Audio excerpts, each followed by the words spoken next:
Welcome to Glam and Shine with Rashmi Bedi. Our guest today is very famous and talented director, producer, and writer, Anil Sharma. Welcome to the show, Anil ji. How are you? जी बस thank you very much. क्या ज़बरदस्त scene दिखाया आपने। और मैं तो थोड़ा उसमें ही खो गया था, उन लम्हों मैं में खो आप गया था जब मैंने वो शूट किया था। मैं खुद ही उसमें खो गई थी और मेरे को ये था कि मैं भूल न जाऊं कि हमारा शो भी है। इट व्हाट अ मूवी, जी। लाइक मतलब शब्द ही नहीं मेरे पास कहने के लिए। क्या मूवी है। और जैसे हमारे अब व्यूअर्स तो को ऑल ओवर यूएसए और कनाडा पता चला कि अनिल जी शो पे आ रहे हैं, तो they had send us so many questions, like कैसे क्या। I am gonna we definitely gonna talk about everything. अरे उन सब का बहुत-बहुत प्यार, उन सबको बहुत-बहुत धन्यवाद जिन्होंने मुझसे सवाल पूछे हैं। सबसे पहले तो मैं उन सब लोगों को ये कहना चाहूँगा कि भई ये कोरोना समय चल रहा है और कोरोना के समय में बहुत ही चारों तरफ पूरे देश में क्या पूरे विश्व में बहुत सारी समस्याएँ छाई हुई हैं और आप सब लोग स्पेशली अमेरिका में तो बहुत ही ज़्यादा है, जैसा मुंबई में है। तो आप लोग घर में रहें, स्वस्थ रहें, अच्छी तरह से अपने परिवार के संग थोड़ा-सा समय गुज़ारें। ये ब्लेसिंग इन डिस्गाइज़ है कि ये जो समय कभी लोगों को नहीं मिला परिवार के संग गुज़ारने का, वो मिला है। ऊपर वाला चाहता था कि आप लोग परिवार के संग थोड़ा-सा समय गुज़ारें, तो उन्होंने आपको ये समय दिया है। तो कृपया परिवार के संग घर में वो समय गुज़ारें और काम तो जीवन भर करते रहें, आगे फिर कर लेंगे, ये भी समय भी गुज़र जाएगा। तो अब पूछिए। Thank you so much. It was so inspiring and lovely message from you Anil ji. मुझे बहुत अच्छा लगा और जी, माय थैंक यू। व्यूअर्स को भी बहुत अच्छा लगा होगा सुन के, ऑफ कोर्स। अनिल जी, पहले तो मैं आपसे ये जानना चाहूँगी, ऑफ कोर्स ये गदर तो ऑल टाइम फेवरेट, इसके बहुत से हमारे क्वेश्चंस हैं जो मैं आपसे डेफिनेटली आज पूछने वाली हूँ। बट हम जी, आपके बिल्कुल। बारे में जानते चाहते हैं, like you are an amazing director. Like क्या मूवीज़ दी हैं आपने, और हमारे स्ट्रेस फ्री होने के लिए वो बहुत काम आती, मुझे ये कहना चाहिए कि उसे देख के हम बहुत रिलैक्स्ड होते हैं, बहुत एनर्जेटिक फील करते हैं, अच्छा फील करते हैं। तो how did you pursue your career in the field of film making कि मुझे बस डायरेक्टर बनना, लाइक कैसे आपकी जर्नी इस तरफ आई है, तो प्लीज़ हमें बताइए उसके बारे में। सबसे पहले तो जब कोई मुझे बोलता है I am a very amazing director तो मुझे बड़ी एकदम अपने आप में मैं सोचने लगता हूँ कि किधर से हूँ, कहाँ से हूँ? और शायद नाइस। जब पहले दिन मैंने पहला शॉट लिया था तो यही फीलिंग आई थी। तो क्या है कि अभी तो मुझे तो ऐसे ही लग रहा है मैं अभी काम सीख ही रहा हूँ, अच्छा काम और करना है, अभी जितना भी समय ऊपर वाले ने दिया है, अच्छा बहुत अच्छा काम करना है, आप लोगों की दुआएँ चाहिए, प्यार चाहिए, तो हो जाएगा अच्छा काम। और होता क्या है कि देखिए ज़िंदगी में बहुत ज़रूरी होता है, कई बार मुझसे लोग पूछते हैं कि भई आप अपनी जर्नी बताइए जैसा आपने पूछा और मैं बता भी देता हूँ, लोग कहते हैं कि शायद इससे कुछ इंस्पिरेशन मिले, मैं नहीं जानता इंस्पिरेशन मिलेगी या नहीं मिलेगी, लेकिन हाँ अपनी बात बताने में कोई बुराई नहीं है, अगर बताओ और किसी को कोई फ़ायदा हो जाए तो अच्छी बात है। मैं मथुरा का रहने वाला हूँ, वहाँ की छोटी भोली वाली गली मोहल्ले में मैं था। मेरे ग्रैंडफ़ादर पंडित डालचंद जोशी जी बहुत बड़े एस्ट्रोलॉजर थे। बचपन से ही बहुत धार्मिक माहौल में मैं रहा, गीता, भागवत ये सब के बीच में मैं पला-बढ़ा। 14-15 साल की उम्र थी, तो प्रैक्टिकली मुझे पूरी भागवत की कथा याद हो गई थी, कथा। उसके श्लोक, उसकी वो दोहे नहीं बल्कि कथा के रूप में, कहानी के रूप में और मेरे बाबा कई दफ़े मुझसे कहते थे, बहुत सारे पंडित बड़े-बड़े लोग बैठे होते थे और कहते थे कि नचिकेता की कथा सुना, ध्रुव की कथा सुना, बाल कृष्ण की सुना। तो मैं कथा सुनाता था, 9, 10, 11 साल का था, तो लोगों की आँखें भर आती थी। तो शायद वो मेरी ट्रेनिंग थी, शायद अनजाने में मथुरा में मेरे ग्रैंडफ़ादर ने वो मेरी नर्सिंग की, जो वो भी नहीं जानते थे मैं इस दिशा में जाऊँगा या नहीं जाऊँगा। लेकिन बचपन से मुझे वो कहानी कहने की कला आ गई, कथा आ गई। मेरे फ़ादर केसी शर्मा जी, वो भी एस्ट्रोलॉजी का काम करते थे, वो बॉम्बे आ गए और बॉम्बे में उनका अच्छा काम एस्टेब्लिश हो गया, वो फ़िल्में बनाना चाहते थे, कुछ फ़िल्मों में उनका बड़ा इंटरेस्ट था, तो फ़िल्मों में आ गए। मेरे को तो घर में था कि भई डॉक्टर बनना है। उस अच्छा। ज़माने में ये डॉक्टर और ओके। इंजीनियर 2 ही चीज़ होती थी, सीए हाँ, भी ये नहीं तो होता था। है। तो मैं बायोलॉजी और केमिस्ट्री में मैंने बीएससी की और मैं पीएमटी की तैयारी कर रहा था। घर वाले एकदम ज़ोर से पीएमटी करो, जी, जी, पीएमटी जी। प्री मेडिकल टेस्ट दीजिए बिल्कुल, आप। बिल्कुल। और लेकिन मेरा मन बम्बई जब पहुँचने के बाद जब मैं पढ़ाई बॉम्बे में मैंने बी इंटर मथुरा में की है, बीएससी मैंने बॉम्बे में की। तो बॉम्बे में 100 से ज़्यादा सिनेमा हॉल थे। मैं पागल हो गया था सिनेमा हॉल देख-देख के, देख-देख के, देख-देख के और मुझे इतनी पिक्चरें देखनी थी, इतनी पिक्चरें देखनी थी कि मैं आपको बता नहीं सकता। और मैं पिक्चरें देखता रहा पिक्चरों का सॉरी जी। Bless you. पिक्चरों का खुमार सर पे चढ़ता गया। और बस मुझे कहानी लिखने का शौक था, कविताएं लिखने का शौक था, पता सब पैदा होता चला गया। जी। और बॉम्बे में मथुरा में से आए थे तो इतनी अंग्रेजी भी नहीं आती थी, तो सब तरफ आप देखो तो बॉम्बे में बड़ा सब ग्लैमर भरा हुआ था। बिल्कुल। सब चारों तरफ इतनी लड़कियां, इतने लड़के लड़कियां आपस में बातें करते थे। हमको तो इतनी अंग्रेजी आती नहीं, हम बात कैसे करें। तो सोचा क्या करें, तो मोटिवेशन यहाँ से शुरू हुआ। क्या करें, बोले एक प्ले करते हैं जी। और कुछ एक्टिंग वैक्टिंग करते हैं, इससे क्या प्रभावित हो जाते हैं लोग सारे। हाँ। फिल्मों से ऐसा लगता था। जी। तो एक प्ले कर डाला, जी। एक प्ले कर डाला। उससे बहुत सारी, जब प्ले किया, बहुत सारा बड़ा वैरायटी प्रोग्राम किया जो बहुत हिट हो गया। जी। और उससे मेरी सब दोस्ती भी बहुत हो गई। सब में एक मकसद दोस्ती था, उसके अलावा कुछ नहीं था। कि आप आए किसी नए शहर में तो दोस्ती तो होनी चाहिए ना। बिल्कुल, बिल्कुल। तो वहां से वो मेरे अंदर जो मैंने प्ले लिखा था, जो मैंने प्रोग्राम बनाया था, जी। वो प्रोग्राम चूंकि पापा जी के बहुत संपर्क थे तो बहुत सारे बड़े बड़े लोग आए। उधर पंडित नरेंद्र शर्मा जी भी थे जिन्होंने महाभारत लिखी थी, अच्छा। और भी बहुत सारे लोग थे। जी। तो उन्होंने मेरे फादर को बोला कि भाई इसको तो लिखने का बहुत अच्छा शौक है, बहुत अच्छा लिखता है ये, इसको तो आप फिल्म लाइन में डालो। माँ बोली नहीं नहीं नहीं, फिल्म लाइन का कोई भरोसा नहीं है, कैरियर का कोई भरोसा नहीं है। और मुझे तो अंदर से वो था ही कि मुझे तो हाँ। फिल्मों में जाना है। घर वाले बोल रहे हैं कि पीएमटी करो। एनीवे, वहां से जो मेरा शौक और ज्यादा बढ़ा, और ज्यादा बढ़ा, तो फिर मैंने सोचा कि एक्टर बनूं, डायरेक्टर बनूं, क्या बनूं। तो फिर मैंने सोचा यार शक्ल सूरत ठीक है, एक्टर बन सकता हूँ। फिर मैंने सुने यार ये अमिताभ बच्चन धर्मेंद्र का युग है, अपनी तो उतनी हाइट नहीं है, और एक्टर बनेंगे तो उस लेवल पे नहीं पहुंच सकते। और मुझे लगता है मैं एक्टर से ज्यादा डायरेक्टर और राइटर के ज्यादा करीब हूँ। ये मुझे फिल्म बनाने का ज्यादा शौक है। अच्छा। तो आई डिसाइडेड कि मुझे फिल्म बनानी है, बस यही कैरियर करना है। एंड देन मैंने अपने घर में बोल दिया कि अब मुझे यही करना है, मुझे कुछ नहीं करना। My father was very good, is very good. उन्होंने जो है मेरी बात मानी। माँ भी धीरे धीरे मानी गई। माँ तो भाई मेरी सिक्योरिटी सोचती थी। माँ बोलती थी तू पहले डॉक्टर बन जा। यही बात जब मेरा उत्कर्ष ने जब अपना 12th किया और 94% मार्क्स लाया, 95%, अमेरिका पढ़ने जा रहा था, तो मैंने उसको यही बोला यार तू पहले इंजीनियर बन जा, उसके बाद एक्टर बन। तो उसने वही डायलॉग बोला जो मैंने उनको बोला था कि भाई मैं इंजीनियर बनने के बाद तो एक्टर नहीं बनूंगा, उधर मेहनत करूं 95 लाऊं और फिर एक्टिंग करूं, मुझसे होगा नहीं। आपको अगर भरोसा है और मुझे अपने पे भरोसा है तो मुझे एक ही कैरियर चुनना है।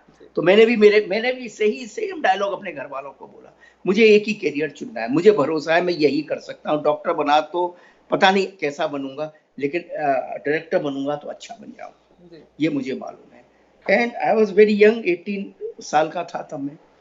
तो then somehow I manage to join mister B R Chopra साहब का असिस्टेंट बनना। अच्छा उनके जी। साथ असिस्टेंट बना, वेरी। और उनके साथ पति पत्नी और वो पिक्चर आ रही थी, बर्निंग ट्रेन आ रही थी, इंसाफ का तराजू आ रही थी।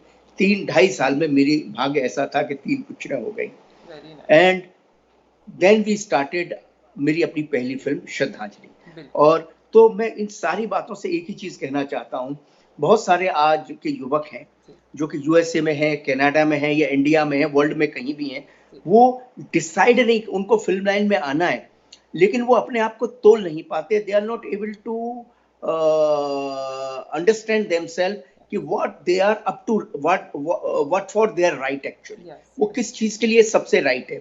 तो उनको ये अंदाजा लगाना कि भाई मैं डायरेक्टर के लिए राइट हूँ, मैं राइटर के लिए राइट हूँ, अपना स्वयं जजमेंट करना बहुत आवश्यक है। अगर उस वक्त मैंने ये जजमेंट किया होता कि मैं एक्टर बनना चाहता हूँ, तो शायद मेरी यात्रा लंबी हो जाती, मैं सफल होता ना होता।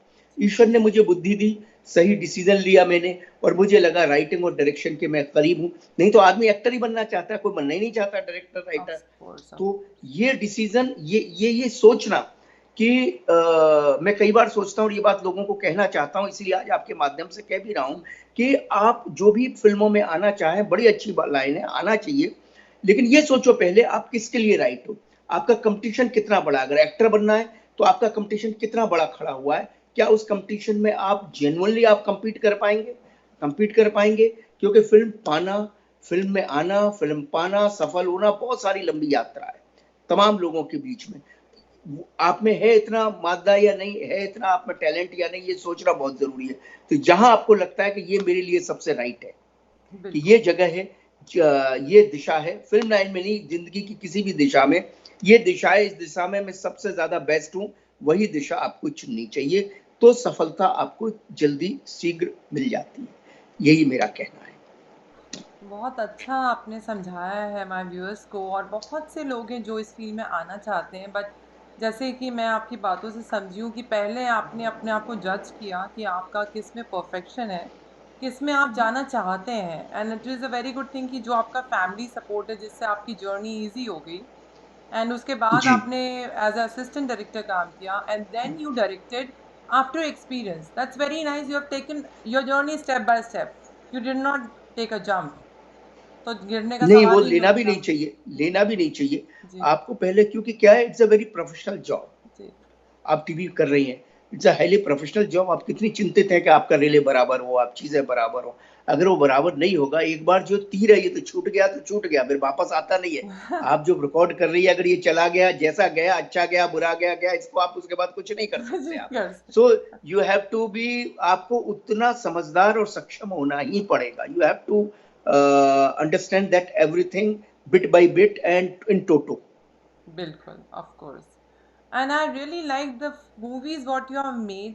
काफ़ी अलग-अलग सब्जेक्ट्स आपके मूवी में होते हैं। What I feel is very जी इंस्पिरेशनल, जो मुझे आपकी मूवीज़ देख के लगा कि मैंने आपकी बहुत मूवीज़ देखी है, मुझे हर किसी में कुछ ना कुछ सब्जेक्ट दिखता है। It's very subject based movies what you make, ऐसे नहीं कि जी जी। लाइक व्हाटएवर, ऐसा नहीं है। तो आप कैसे स्क्रिप्ट पिक करते हैं कि हाँ, ये मुझे करना है? देखिए, जब मैं पहली फिल्म कर रहा था अपनी श्रद्धांजलि, जी। I think I was just 21। Oh my God! उस जमाने में वेरी यंग। उतना, हाँ और क्या उतना, मूवी बनाई अ, आपने कमाल की! वाह! और उस जमाने में डायरेक्टर जो बनते थे 40-45 साल के होते थे, इतने यंग होते ही नहीं थे। राखी जी ने जब मैं पहली बार मिला, मुझे उन्होंने देखा, तो देखते ही मुझे बोला, तुम डायरेक्ट करेगा फिल्म? मैंने कहा जी। वाह! बोले 10 मिनट है मेरे पास, तुम सुनाओ कहानी। अच्छा। उनको लगा मैं, उन्होंने, इसने ब्लफ कर दिया, इसने, जी, मैं ब्लफ आ गई हूँ, ये बी आर चोपड़ा जी का असिस्टेंट बन के कोई आया है मेरे को कहानी सुनाने, ये कोई ब्लफ है, ये सिर्फ मुझे मिलने आया है और जी, कुछ नहीं है। जी। तो फिर मैंने 6:30 बजे उनको कहानी सुनाना शुरू किया, 10:30 बजे तक सुनाया, 3.5-4 घंटा मैं उनके साथ था, पूरी स्टोरी डिटेल में उनको सुनाई, पूरी डिटेल में उन्होंने मुझसे इतने सवाल किए कि वो जनरली, वो इतना कुरेदा उन्होंने मुझे सवाल कर करके, मैंने जवाब दिया, क्योंकि उनको लगा ये लड़का कैसे डायरेक्ट करेगा। ऑफ पहले उनको कोर्स। ये तसल्ली करनी थी इसको कोई सेंसिबिलिटी है या नहीं। जी, भगवान की कृपा से वो हो गया। जी, तो जब मैं श्रद्धांजलि बना रहा था, तो मैंने हाउ आई स्टार्टेड इट, जी,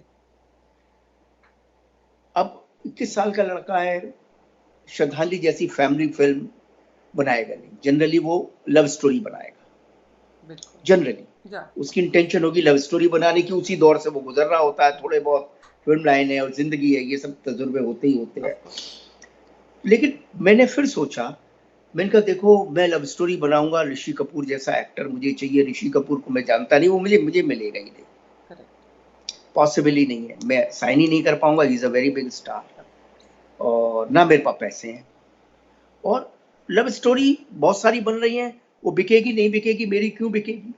जी, तो मैंने सोचा कि या फिर अमिताभ बच्चन धर्मेंद्र के साथ फिल्म बनाऊं, विनोद खन्ना के साथ बड़ी एक्शन फिल्म बनाऊं, मैं अफोर्ड ही नहीं कर सकता। कि धर्म जी के साथ को तो मैं जानता था क्योंकि बर्निंग ट्रेन कर रहा था, जी, जी, तो लेकिन उन तक पहुंचना बड़ा मुश्किल था फिल्म के लिए, वो करते नहीं करते, जी, और उतने पैसे कहाँ से आएंगे, करेक्ट, कैसे करोगे आप। करेक्ट। और फिर मैंने सोचा कि नहीं, एक काम, बड़ी स्टार को लेंगे, बड़ी स्टार होगी तो फीमेल ओरिएंटेड फिल्म होगी, तो वो बड़े ए ग्रेड में ही मैं पहले दिन आ जाऊंगा, अगर ए ग्रेड लड़की के साथ काम करूंगा तो मेरी तुलना ए ग्रेड की फिल्म, एक के डायरेक्टरों में अगर मैं सफल हो गया तो हो जाएगी, मेरी जर्नी आसान हो जाएगी।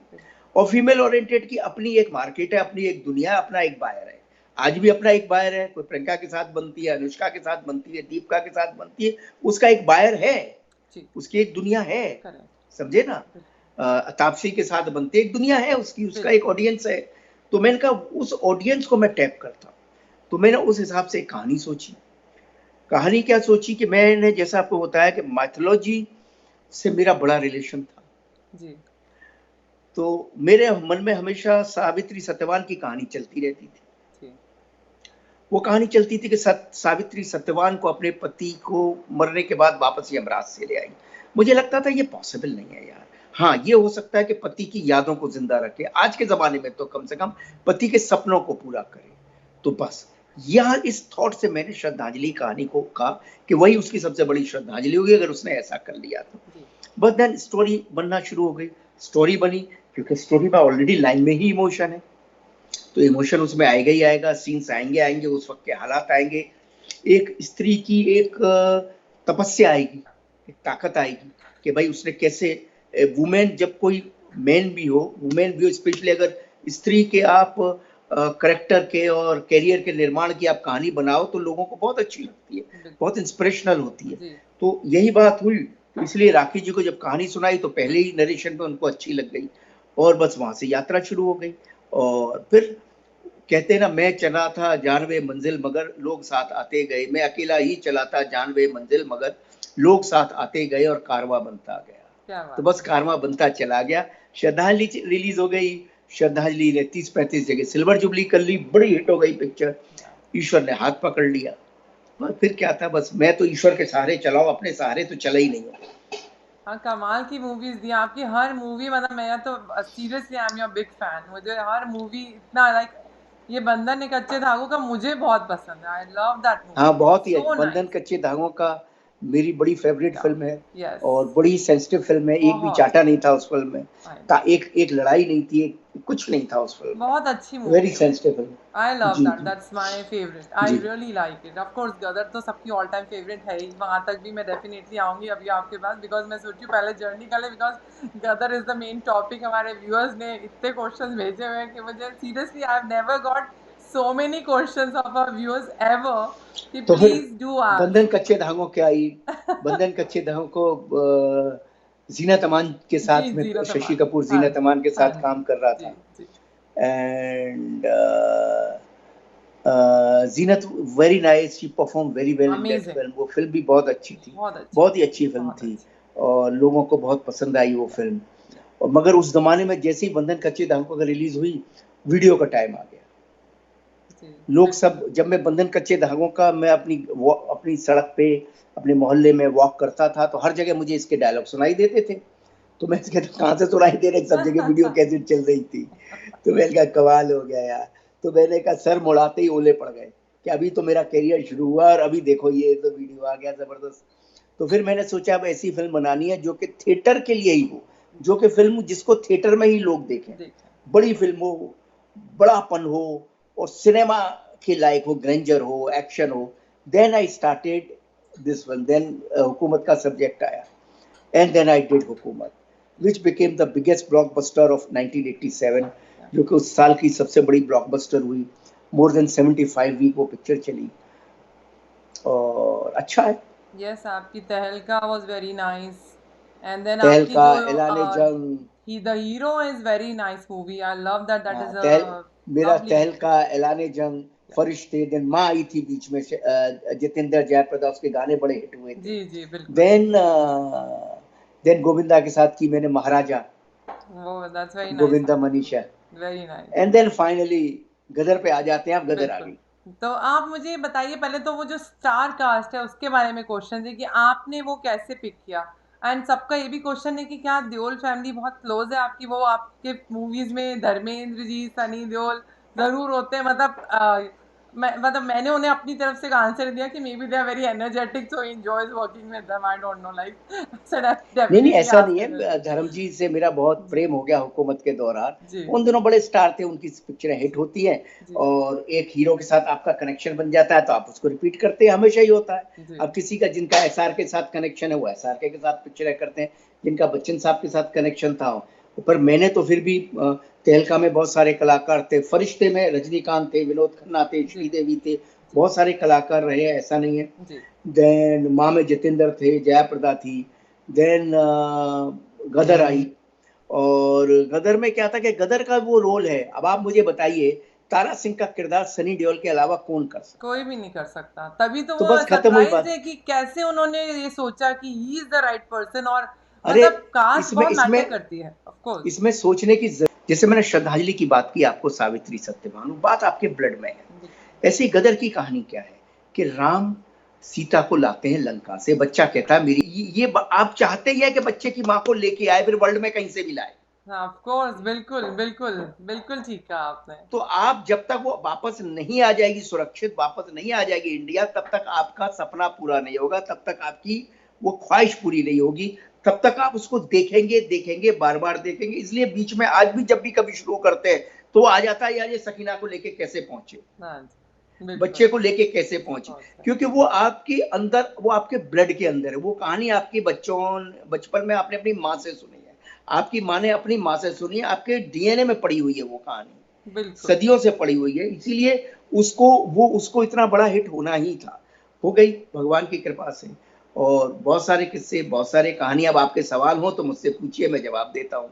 उन्होंने ये भी पूछा है भाई, ये जो सीन था जो हमने स्पेशली दिखाया है, वो आपको कैसे आया उसका idea, and how did you had this idea, इसके बारे में वो जरूर जानना चाहते हैं। That is the reason we have run that in the introduction. देखिए ऐसा था, जब ये सीन हो रहा था, जब स्क्रिप्ट में हो रहा था, तो इस सीन के फेवर में बहुत सारे लोग नहीं थे, इंक्लूडिंग मेरे राइटर, मेरे प्रोड्यूसर, बहुत सारे लोग नहीं थे। इवन सनी साहब भी थोड़े से वो थे कि यार, पर फिर भी वो सेंसिबल आदमी, समझ जाते हैं चीजों। जी जी। तो मुझे ऐसा लग रहा था कि जब वो सीन हो रहा था कि मैंने कहा भाई मैं पाकिस्तान जिंदाबाद बोल देता हूँ, इस्लाम कबूल कर लेता हूँ, उसके बाद आप बोलते हो हिंदुस्तान मुर्दाबाद बोलो। व्हाट अ बस ब्यूटीफुल कॉन्सेप्ट। या उस बात को ध्यान में रखते आदमी के अंदर जब पैशन, इमोशन, एंगर एक्सट्रीम पे पहुंच जाए तो आदमी कुछ भी कर सकता है, कुछ भी कर सकता है, आदमी कहीं से कहीं पहुंच सकता है। तो बस उसी इमोशन ने, मैंने कहा यार मैंने ये कर दिया, उसके बाद तो आ रही है माँ दी, ऐसा लगा कि ऐसा लगा कि मैं बिल्डिंग उखाड़ कर तुम्हारे सर पे मार दूं, बिल्कुल। ऐसा मुझे फील हुआ। I can feel Anil ji कि आपके सब एक्टर्स बहुत कंफर्टेबल फील करते होंगे आपके साथ काम करने में। आप बहुत अच्छे से बात को समझाते हैं और बहुत अच्छे से बोलते हैं, जो कि बिल्कुल दिमाग में उतर जाती है। It's very easy, I think बस सो। कोशिश और करता मुझे हूँ, लगता है मुझे कोशिश यही करता। फीडबैक सबसे मिलेगा आपके लिए। देखिए जो मिले मुझे बताइएगा जरूर। जी बिल्कुल बिल्कुल, ऑफ कोर्स। अब जैसे कि अभी उनका ये भी क्वेश्चन था हमारे व्यूअर्स का कि are you planning on making Gadar 2? ये सवाल पूरे भारत नहीं पूरे विश्व में घूम रहा है, जी। इसका उत्तर देंगे, मैं भी इसका उत्तर ढूंढ रहा हूँ, दूंगा, जरूर दूंगा, जल्दी बहुत दूंगा, अच्छा। लॉकडाउन खुलने दो उसके बाद उत्तर दूंगा। But what do you think कि इस पार्ट 2 बनना चाहिए आपकी सोच के हिसाब देखो से? आपको क्या लगता है? गदर का पार्ट 2 बनाने की हमने बहुत दफे सोची, बहुत सी कहानियां भी आई, जी। बहुत सी कहानियां अभी भी ट्रेवल कर रही हैं, बहुत सी कहानियों पे हम अभी भी वर्क कर रहे हैं। गदर जैसी फिल्म, शोले जैसी फिल्म, मुगले आजम जैसी फिल्मों का पार्ट 2 बड़ा मुश्किल होता है, लेकिन जिस दिन बनेगा कमाल बनेगा, क्योंकि वो बिल्कुल। बनेगा ही तब जब उतनी कमाल कहानी आ जाएगी, नहीं तो बनेगा ही नहीं। सिर्फ एब्सोल्युटली राइट। इसलिए नहीं बनेगा कि यार गदर के नाम को कैश करना है। तो हम लोग काम कर रहे हैं, मेहनत कर रहे हैं, कुछ रास्ते भगवान सुझा रहा है, जब सूझ जाएंगे आपको बताएंगे। बहुत सही। और उन्होंने ये भी रिक्वेस्ट की है कि अनिल जी शूटिंग करते हैं तो कुछ फनी इंसिडेंट्स होगा, वो हमारे साथ गदर के टाइम का कुछ ज़रूर शेयर करें। और भी गदर में तो फनी इंसिडेंट तो बहुत हुए थे, फनी से ज्यादा दूसरे तरह के इंसिडेंट बहुत हुए थे, क्योंकि एक सीक्वेंस थी स्टोन वाली। जी तो पता लगा कि 50,000 आदमी था, एक दूसरे पे स्टोन मार रहा था, जी। इधर भी उधर भी। हमने डमी स्टोन बनाए थे, डमी स्टोन हमने कितने बनाएंगे, 10-20,000, 25,000, 50, वो थोड़ी 2 मिनट में डमी स्टोन खत्म हो गए, लोगों ने रियल पत्थर उठा के फेंकना शुरू कर दिया। अरे माय गॉड, कैसे यूनिट बची और कैसे लोग बचे और कैसे मैं चिल्लाता रहा, बंद करो बंद करो बंद करो, मगर लोग कहाँ रुकते हैं, पब्लिक रुकती है, पब्लिक कितने रुकती है, वो भी पंजाब दी पब्लिक, कैसे रुकेगी वो सरदार, ओ माय गॉड कैसे रुकेंगे। पर आई रियली एंजॉय, मैंने पंजाब में शूटिंग की थी गदर की, इतना मैंने एंजॉय किया, इतना एंजॉय किया कि मैं आपको बता नहीं सकता हूँ। पीपल आर सो पैशनेट, लोग इतना प्यार करते हैं। सनी देओल साहब को अमृतसर स्टेशन आना था, जी टीवी पे की पिक्चर थी, उन्होंने अनाउंस कर दिया कि भाई जिसको पार्टिसिपेट करना है तो कुर्ते पजामे पहन के आ जाए, वो पार्टीशन का टाइम था कहानी पिक्चर के अंदर। मैंने पूरा स्टेशन कलर करवाया था 47 वाला कलर। मैं भी इतना पागल आदमी, किसको मालूम है 47 में क्या कलर था, मगर मैंने वो येलो कलर करवा दिया, बेवकूफ आदमी, लेकिन पैशन इतना था गदर में जी तो करवा दिया। जी 4 लाख आदमी खा गया स्टेशन पे। माय गॉड, उस दिन पूरे हिंदुस्तान भर की ट्रेन नहीं चली अमृतसर स्टेशन से। I feel so sad sometime. पूरी पब्लिक खड़ी हो गई, कोई ट्रेन नहीं चली, अपना फ्रंटियर चली ना डीलक्स चली। हाँ इतना जबरदस्त क्योस हो गया, गदर ही हो गया। तो क्या करें, सनी सर का craze. I know, amazing, he is amazing. बहुत एक बार अच्छा। हम लोग कहाँ चक्की बैंक पे शूटिंग कर रहे थे या पठानकोट पे शूटिंग कर रहे थे, वो पब्लिक रात को खड़ी है, वो वाला सीन था जिसमें वो उसको मांग भरता है कि जी ले हो गई सिखड़ी। हाँ जी, वो सीन चल वो रहा था, सीन था ट्रैकों का बिल्कुल। सीन था। पब्लिक काफी 30-40 हजार पब्लिक थी, पब्लिक भी तो कम नहीं आती थी। जी जी जी बिल्कुल। और खड़ी थी, पुलिस ने सबको बहुत दूर किया हुआ है। हम्म, थोड़ी देर में पब्लिक ने पत्थर फेंकने शुरू कर दिए। पब्लिक ने पत्थर फेंकने शुरू कर दिए। पब्लिक तो स्टेशन पे क्या मिलेंगे, पत्थर ही मिलेंगे ट्रेन ट्रैक पे। फेंकना शुरू कर दिया। सनी के बॉय ने ऐसा ऐसा करके क्या बोलते हैं, अम्ब्रेला लगा लिया उसके, 2-4 पत्थर अम्ब्रेला पे गिरे। सनी ने ऐसा अम्ब्रेला हटाया, ऐसा हटाया अम्ब्रेला आप, और चिल्ला बोला ओ मारो पत्थर, किसने मारने हैं, मैंने, मेरा पंजाब है, मैं आया हूं यहाँ शूटिंग करने, कौन रोकता है मुझे। वो पब्लिक ने जो देखा, पब्लिक की जो तालियां तालियां अरे बाजी, वाह। यही तो देखना था हमने। वाओ। आपने खुद से ही तो देखना था। और फिर पब्लिक एकदम सन्नाटे में, पब्लिक ने शूटिंग कर ली थी। ओह माय बोले यार उनको सब लोग, पुलिस वाले बोला हम निकल जाओ, पब्लिक बोले मैं क्या, तो गुस्से में आ गए, बोले मेरा पंजाब है, मैं कैसे निकलूं। गॉड। बिल्कुल सही बात है। How nice, you have such a lovely memories, you are gonna cherish forever. आपको कितना मजा आता होगा, इट्स सो नाइस। बहुत सारी इतनी मेमोरीज हैं, इतनी मेमोरीज हैं, मैं बता नहीं सकता हूँ। How nice. मेरा तो क्लाइमैक्स का सीन था, उत्कर्ष छोटा था बेटा मेरा। जी, मैं उसकी बात करना और चाहती थी अभी आपसे कि जीते का रोल आपके बेटे ने किया था, एंड जी, what a role he did, amazing.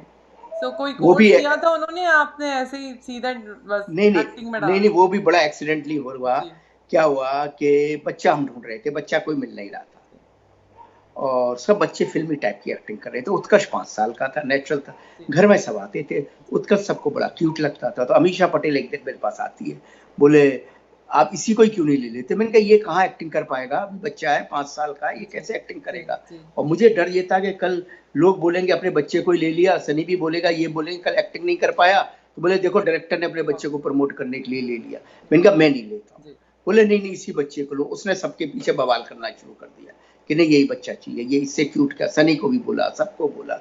फिर मैंने एक दिन उसको बुलाया, उत्कर्ष करेगा, तो बहुत छोटा था। बोले नहीं मुझे एक्टिंग तो नहीं करनी है, लेकिन आप बोलोगे। मैंने कहा बेटा कोई मिल नहीं रहा है, माँ ने समझाया, हाँ जी, कोई मिल नहीं रहा है, पापा की हेल्प कर। तो बोले पापा की हेल्प करनी है तो कर लो। So sweet. तो फिर मैंने डांस मास्टर को बुलाया, मैंने कहा थोड़ा मूवमेंट करा इससे। जी अपने असिस्टेंट को बुलवाया, 2-4 डायलॉग बुलवा इससे। जी उन्होंने बोला ये तो परफेक्ट कर रहा है, जैसा बोल रहे हैं वैसा कर रहा है। फिर मैंने वाह। कहा अच्छा मेरे सामने लाओ अभी इसको। मेरे सामने करा, कोई झिझक नहीं, तुरंत कर दिया। तो उसके अंदर एक बॉर्न एक्टर है, जी बचपन से है उसके अंदर। जी ट्रेनिंग के लिए तो वो 12th के बाद अमेरिका आया, 4 साल चैपमैन में उसने अपना ट्रेनिंग कोर्स किया। जी तो उस वक्त तो कोई ट्रेनिंग नहीं थी, कुछ नहीं थी। बच्चे को क्या ट्रेनिंग, बच्चा तो नेचुरल होता है। जी तो जी ही डिड इट। और वो बड़ा ही उसकी तपस्या रही। रात को 12 बजे, 1 बजे, 2 बजे, 4 बजे सोता था, क्योंकि उसके सीन तो ज्यादातर ही रात को थे। या कभी कभी ट्रक के ऊपर चढ़ रहा है सनी के साथ, कभी ट्रेन पे भाग रहा है सनी के साथ। कैसे कैसे सीन हुए हैं उसके साथ भाई, पूछो मत, मगर किए उस बेचारे ने। कमाल का उसने रोल किया, it is amazing and beautifully done, बहुत ही अच्छा हाँ रोल किया। बहुत एंड अच्छा। आई रियली एडमायर उसकी movie genius, was very nice, Utkarsh की। अभी जी आपने जी उनको जी हाँ। लॉन्च किया था उसमें भी। जी जी जी बिल्कुल बिल्कुल बिल्कुल, अब उसकी दूसरी फिल्म की तैयारी चल रही है बस। जी, that is very nice Anu ji. मतलब आपसे तो बातें करके इतना कुछ सीखने को मिल रहा है, and it is so nice. और आपके पास तो मुझे पता है बहुत किस्से होंगे जो हमारे व्यूअर्स मस्ट बी रियली अभी एंजॉयिंग। ऐसा है इस इंटरव्यू के लिए इतने किस्से काफी हैं, व्यूअर भी थक गए होंगे, आप भी थक गई होंगी। तो एक और इंटरव्यू करेंगे गदर के आगे का। बिल्कुल ऐसा है अनिल जी। एक मैं आपसे रिक्वेस्ट करना चाहूंगी, हमारे बहुत से व्यूअर्स हैं जो आपसे बात भी करना चाहते हैं, तो नेक्स्ट टाइम मैं कॉल्स ओपन करूंगी जब वो आपसे डायरेक्ट बात करेंगे, उन्हें हाँ ज़्यादा वो मज़ा करें। आएगा। जो और आपसे जो गदर के डायरेक्ट आगे, बात करेंगे उन्हें बहुत अच्छा गदर लगेगा। और गदर आपकी से लेके बहुत फैन दही, फॉलोइंग है यहाँ पे। बहुत सारी गदर, द हीरो, अपने जी, वीर सलमान खान के साथ जो कि अब तुम्हारे हवाले, जी। सिंह साहब द ग्रेट, जीनियस, इन सब के किस्से बताएंगे अगले इंटरव्यू में। ठीक है अनिल जी, डन। और हमारे मुस्तफ़ा जी हैं अटलांटा में, उनकी तरफ से मैं आपको हेलो बोलना चाहती हूँ, हमारा शो देखते थैंक हैं। बहुत एंड उन्होंने भी बहुत रिक्वेस्ट हेलो की आपको थी कि मुस्तफ़ा बी जी, आर आपको चोपड़ा साहब के साथ आपने काम किया है, मैं उन्हें भी बोलूँगी कि नेक्स्ट टाइम अनिल जी आएंगे तब आप कॉल करके डायरेक्ट उनसे बिल्कुल बात करिएगा। बिल्कुल बिल्कुल, उनको मेरा सलाम बोलिए। थैंक यू और अनिल रमज़ान जी। का महीना है, मुस्तफ़ा जी को बोलिए आनंद लें और अच्छी तरह से ईद मनाएं। थैंक यू अनिल जी। और मैं कहूँगी अगली मूवी में आप हीरो बन के आप भी आए। अब तो चलिए अच्छा, प्रोड्यूसर, राइटर, तो डायरेक्टर वो हैं। मूवी आई वुड कोई, लाइक टू वॉच यू वो ऑन स्क्रीन टू। वो you have movie a very good वो पर्सनैलिटी। वो मूवी अभी अमेरिका में किसी को बोलिए प्रोड्यूस करे, मैं आ जाऊंगा। ठीक है, हमारा है ना माई ड्रीम एंटरटेनमेंट, हमारा भी है प्रोडक्शन कंपनी, हम आपको लॉन्च करते हैं। कर दीजिए, चलिए ठीक है। ओके जी, thank you, it was great चलिए, bye talking to bye, you. आप अपना ऑल द ध्यान बेस्ट रश्मि रखिएगा। जी। Thank you. और एक मैं आप, आपसे पूछना भूल गई, महाराज जी के बारे में, सुरेश महाराज जी का। वो भी हाँ आपके सुरेश बहुत बड़े महाराज, फैन हैं, मैं उनकी प्रेडिक्शन के बारे में आपसे जानना चाहूंगी। सुरेश महाराज जी हमारे बहुत करीबी मित्र हैं और उन्होंने ही आपका परिचय दिया था मुझे। और तो बहुत ही बढ़िया इंसान है और बड़े ही गुणी ज्ञानी आदमी हैं। और आजकल लातूर में है और क्वारंटाइन डेज में वहाँ आनंद ले रहे हैं अपने घर में। जी, और अच्छा है, he is very good. Yeah, thank you so much Anil ji. Okay बहुत अच्छा लगा ओके आपसे बात करके, ओके, धन्यवाद। थैंक यू, मैं हूँ नमस्कार। रश्मि बेदी। हमें उम्मीद है ये शो आपको पसंद आया होगा। लेटेस्ट वीडियो के लिए देखते रहिए माई ड्रीम टीवी यूएसए। और पसंद आने पर लाइक, शेयर और सब्सक्राइब करना ना भूलें। Thanks for watching my dream TV USA.